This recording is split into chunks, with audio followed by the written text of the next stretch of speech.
নির্বাচন কমিশনের হেয়ারিংয়ের নোটিশ এবং এসআইআর প্রক্রিয়ার বিরোধিতায় এবার সরাসরি ধর্নায় বসল তৃণমূল কংগ্রেস। সোমবার মালদা জেলার হরিশ্চন্দ্রপুর 2 নম্বর ব্লক অফিসের সামনে এই অবস্থান বিক্ষোভ কর্মসূচি পালিত হয়। রাজ্য নেতৃত্বের নির্দেশে আয়োজিত এই কর্মসূচিতে উপস্থিত ছিলেন রাজ্যের মন্ত্রী তথা স্থানীয় বিধায়ক তাজমুল হোসেন এবং জেলা পরিষদের সদস্য বুলবুল খান সহ শতাধিক কর্মী নেতৃত্ব। ধর্নামঞ্চ থেকে মন্ত্রী তাজমুল হোসেন নির্বাচন কমিশনের ভূমিকা নিয়ে তীব্র ক্ষোভ উগরে দেন।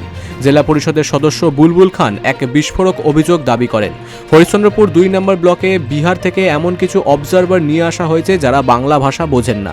তৃণমূল নেতৃত্বের প্রশ্ন, যারা মানুষের বাংলা ভাষাই বোঝেন না তারা কিভাবে সাধারণ মানুষের নথি যাচাই করবেন? এই সিদ্ধান্তকে বাংলার মানুষের প্রতি চরম অবমাননা বলে দাবি করেন তারা। তৃণমূল নেতৃত্বের দাবি, সাধারণ মানুষ চরম বিভ্রান্তি ও আতঙ্কের মধ্যে রয়েছে। যতক্ষণ না এই হয়রানি বন্ধ করা হচ্ছে এবং নির্বাচন কমিশন এই প্রক্রিয়ার স্বচ্ছতা আনছে ততক্ষণ এই প্রতিবাদ আন্দোলন চলবে বলে তারা হুঁশিয়ারি দেন। নোটিশ চলে এসছে, তাহলে কি হবে? এটা তো বোঝা উচিত। টাকার এপিট ওপিট কেউ না। এই জ্ঞানেশ কুমার যে আমাদের ইলেকশন কমিশন আছে, তিনি বোকা পাগল ছাড়া আর কিছু নেই। আজকে এআই দিয়ে যে জার্মান তার নোটিশ পাঠিয়ে দিবেন। ভালো ভালো লোক চাকরিজীবী যারা 2002 থেকে নাম দিচ্ছে, তাদের নাম কি করে আসতে পারে? তারা তো বলেছে 2002 যাদের থাকবে তাদের পরিবারে থাকলে আসবে।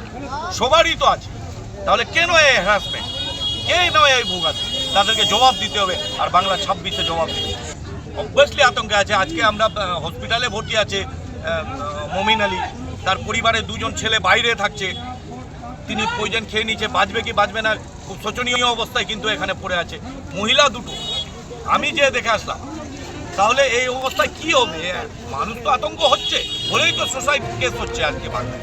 সব মিলিয়ে ভোটার তালিকায় নাম সংশোধন ও যাচাইকরণ প্রক্রিয়াকে কেন্দ্র করে উত্তর মালদায় রাজনৈতিক পারদ এখন তুঙ্গে। Bureau report, big news Bangla.